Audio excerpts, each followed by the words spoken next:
This is my review of Pokemon the movie, I Choose You. I am going to upload another video that I'll eventually link below about my Pokemon story and how I personally fell in love with it immediately after watching it as a kid, and how Pokemon is still a big part of my life to this day. But this is the story of how I specifically got into Pokemon movies.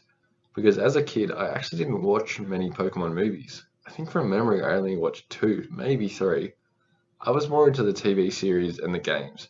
However, since I've always been interested in Pokemon and I'm always on the lookout for new releases, I saw a trailer for the Pokemon I Choose You movie. It looked promising, so I decided to go and watch it at cinemas. I didn't have any high expectations, like pretty good would have sufficed. But my expectations were exceeded that day in the cinemas, because little did I know, I was viewing the best Pokemon movie that I've seen. What did I like? It stays true to the original anime series. I love this because that's the series that I originally fell in love with as a kid. Watching the Pokemon anime series on a weekend morning or after school, that was where the foundation for my love of Pokemon was first cultivated, and it will always hold a special place in my life as where my love for Pokemon began. Side note, I used to be a bit of a Gen 1er, but I think I've moved on from that as I enjoy a lot of Pokemon games and movies and anime series, the TV series, from other generations. But as with most people around my age, we grew up on the first generation.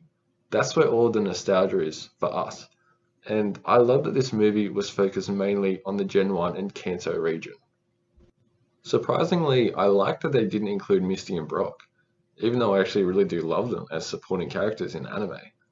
This was more about the story of Ash and Pikachu, almost retelling the beginning of their adventure from a different perspective or with a fresh angle. And the best example of this is we get to relive the famous moment where Ash sees a Ho-Oh flying overhead, but this time he gets the rainbow feather, and we get to explore that aspect of Ash's journey, something which we never really got to do in the anime series. And I love that this movie didn't have any excess baggage. Whatever it kept from the original series, it fitted in well, but whatever it cut out, it didn't really need to be there.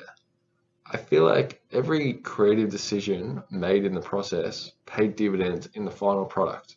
They just got it so right. I'm not the biggest fan of Pikachu personally, and what I mean by that is I actually like the Pokemon itself, even though I do much prefer Raichu.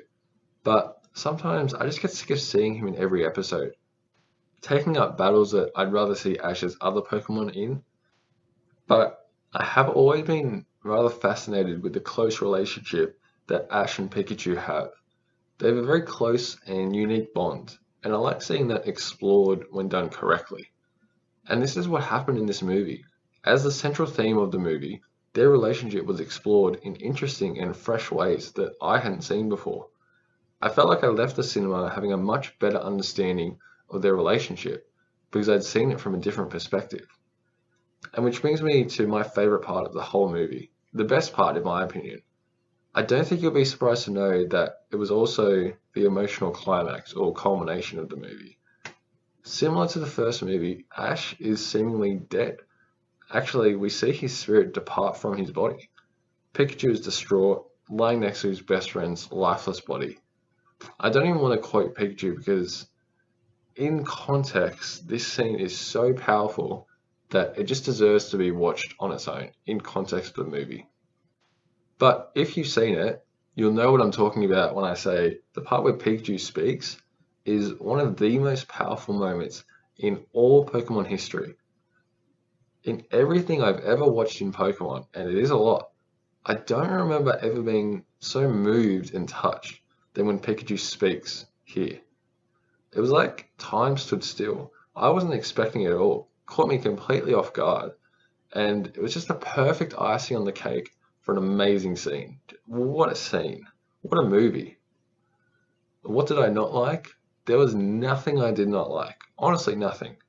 The only thing that could have potentially spoiled it is what I consider to be one of the worst parts of the anime TV series, namely Jesse and James intruding upon battles and incompetently trying to steal Pokemon. Not Jesse and James themselves, I actually like the characters themselves, but when they interrupt battles or major plot lines trying to steal Pokemon, I can't stand that. It's old, it's tired, it's lazy, and the worst part is that it's just ruined so many good battles, even gym battles. So thankfully, every time Team Rocket showed up in this movie, they were blasting off very quickly. That's just how I like it. This honestly is the best Pokemon movie I've seen to date, and I've seen all of them. This is the best. No hyperbole, this is it. If you haven't seen it, please check it out on Netflix. You owe it to yourself as a Pokemon fan. Please go and watch it. Seriously. No surprise that I give Pokemon the movie I Choose You a 10 out of 10. This is an absolute 10. This is what a 10 is. No doubt, no question about it. I hope you enjoyed my review. Check out some other videos on my channel for more Pokemon and anime content.